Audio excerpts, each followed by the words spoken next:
আসসালামু আলাইকুম। কোন অপরাধ আছে যেটা করলে শাস্তি হচ্ছে একটাই, সেটা মৃত্যুদণ্ড।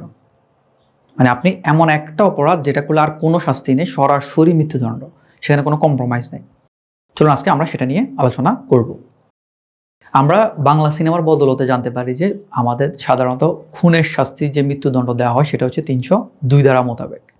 আর আমরা আজকে যে ধারাটা নিয়ে আলোচনা করব সেটা হচ্ছে ৩০৩ ধারা। ৩০৩ ধারা বলা হয়েছে কোনো ব্যক্তি যদি যাবজ্জীবন কারাদণ্ডে দণ্ডিত থাকা অবস্থায় কোনো খুন বা মার্ডারের ঘটনা ঘটায়, সেক্ষেত্রে তার একমাত্র শাস্তি হচ্ছে মৃত্যুদণ্ড। এই বিষয়টা একদমই স্বাভাবিক যে একটা লোক অলরেডি যাবজ্জীবন কারাদণ্ডে দণ্ডিত হয়ে কারাগারে আছে, সে অবস্থায় সে হচ্ছে আবার একটা খুন করলো, সেক্ষেত্রে তার তো আসলেই একমাত্র শাস্তি হওয়া উচিত মৃত্যুদণ্ড।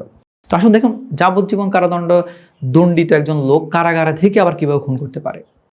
সাধারণত দেখা যায় যে অনেক লোক যাবজ্জীবন কারাদণ্ডে যখন দণ্ডিত হয় তখন সে ধরে নেয় যে আমাকে আমৃত্যু এখানে থাকতে হবে, আমি বেরোতে পারবো না। তখন তারা অনেকে চিন্তা করে আমি জেল থেকে পালিয়ে যাব। তখন সে কি করে, কোনো পালিয়ে যাওয়ার চেষ্টা করতে গিয়ে হয়তো কোনো প্রহরীকে খুন করে ফেললো, তাহলে তার শাস্তি মৃত্যুদণ্ড। তারপর হচ্ছে এমন হয় অনেক সময় যাবজ্জীবন কারাদণ্ডে অনেক লোক চিন্তা করে আমি তার এখান থেকে বেরোতে পারবো না, তাহলে আমার আর অপরাধ করলেও যা না করলেও তো আমি এখানেই সারা জীবন থাকতে হবে। তখন তার সাথে কোনো ব্যক্তি যদি পূর্ব শত্রুতা থাকে আর তাকে যদি সে কারাগারে পায়, তখন কি করে, তাকে সেখানে মেরে ফেলে, তখন তার শাস্তি মৃত্যুদণ্ড। পাশাপাশি আমাদের দেশে যারা আছে গ্যাং গ্যাং মানে কোনো একটা দলের সাথে থেকে অপরাধগুলো করে, তখন ওই দলের স্বার্থে কখনো না কখনো কাউকে না কাউকে সে নিজে মেরে ফেলে বা কেউ না কেউ তাকে মেরে ফেলে।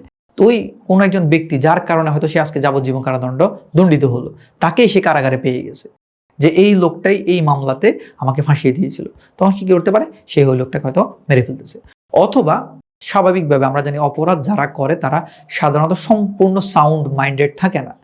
তারা তখন দেখা গেল কি, বাহিরের দুনিয়াতে যখন তারা ছিল তখনই তারা কোনো না কোনো একটা অপরাধ করছে, গ্রিভিয়াস কোনো অফেন্স করছে দেখেই তো তারা আজকে যাবজ্জীবন কারাদণ্ডে দণ্ডিত হয়ে কারাগারে আছে। ওইখানে থাকা অবস্থায় তাদের নেচার যে খুব ভালো হয়ে যাবে তা কিন্তু না। এমন হতে পারে তারা ওই একই গ্রিভিয়াস নেচারটা ভিতরেও দেখালো, তখন তার সাথে প্রতিনিয়ত কারণ একটা সাথে গন্ডগোল হতে থাকলো। একটা সময় সে বিরক্ত হয়ে বাক বিতণ্ডায় জড়িয়ে বা কোনো না কোনোভাবে কাউকে না কাউকে ওইখানে ভিতরে কাউকে মার্ডার করে ফেললো, তখন তার জন্য আর কোনো বিধান নেই, একটাই বিধান, সেটা হচ্ছে মৃত্যুদণ্ড। কারণ ৩০৩-এ বলাই হয়েছে, নর্মালি দেখবেন ৩০২ বা অন্য যে কোনো ধারার মধ্যে উল্লেখ করা থাকে যে অনধিক ৩ বছর অথবা মৃত্যুদণ্ড বা যাবজ্জীবন কারাদণ্ড বা যে কোনো বর্ণনা যেটা ১০ বছর পর্যন্ত কারাদণ্ড, বিভিন্ন বিধান থাকে যে এটা হতে পারে, যাবজ্জীবন হতে পারে, মৃত্যুদণ্ড হতে পারে বা ১০ বছর পর্যন্ত কারাদণ্ড হতে পারে, বিভিন্নগুলো বিধান থাকে। কিন্তু ৩০৩-এ একটাই বিধান, সেটা হচ্ছে মৃত্যুদণ্ড। তাই কেউ যদি যাবজ্জীবন কারাদণ্ডে দণ্ডিত অবস্থায় যদি মার্ডার করে থাকে বা খুন সংগঠন করে থাকে, সেক্ষেত্রে তার শাস্তি একটাই, মৃত্যুদণ্ড। So be careful. ধন্যবাদ। আসসালামু আলাইকুম।